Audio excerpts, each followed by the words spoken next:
YouTubers? It's eveRide, and I'm starting out with that tiny wheelie to tell you why motovlogging actually sucks. Now, as we all know, motovlogging doesn't actually suck. We're all big fans and we enjoy doing it, but I can tell you some very definitive reasons, which I'd like you to add to in the comments once I'm done, of why motovlogging sucks. Absolutely sucks sometimes.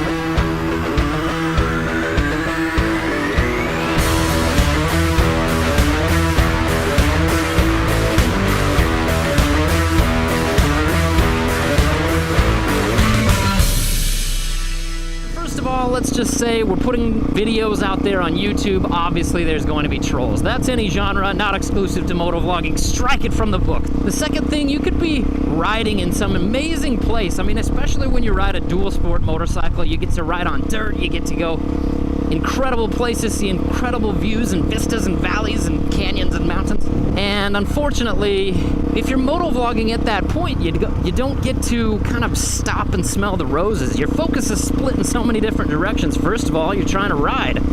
Second of all, you're trying to express your feelings out of your mouth. And thirdly, I don't know if that's a word. Thirdly, you're trying to get deep with some kind of a subject. If you have ADHD like I do, and if you've been motovlogging for long enough, which I'm sure causes ADHD, this starts to get really difficult really fast, especially when riding fast, especially when trying not to wreck and die. Another thing that's absolute crap about motovlogging is you're always worried about your camera.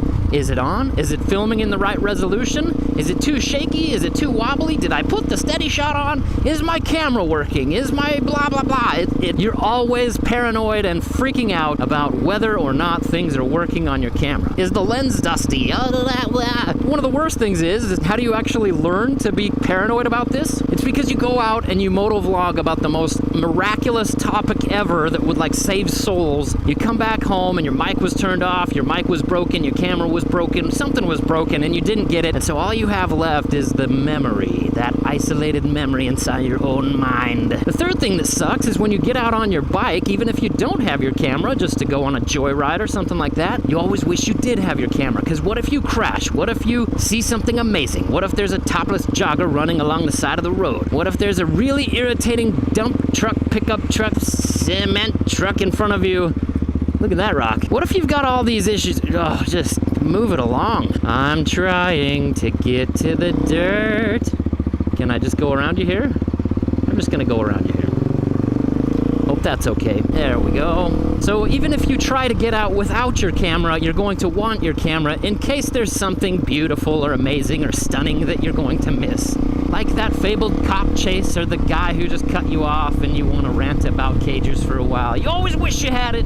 Another thing that's crappy about motovlogging is no matter what you do or where you go or where you're riding, you always have to be thinking of something witty to say. You always got to be on your toes like, I got to say something funny. I got to make sure I don't crash. This is so stinking sandy. Whoa.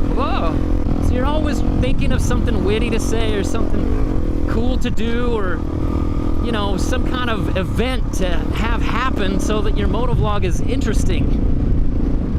And man, that's cool, but after a while it's taxing.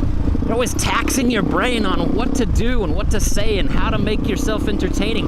And what are the subscribers thinking? Who is subscribing and are they liking and do they really like it? And are they just giving lip service and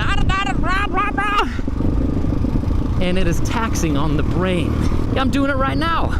Because you do worry, you do wonder, are people gonna like this? That sucks.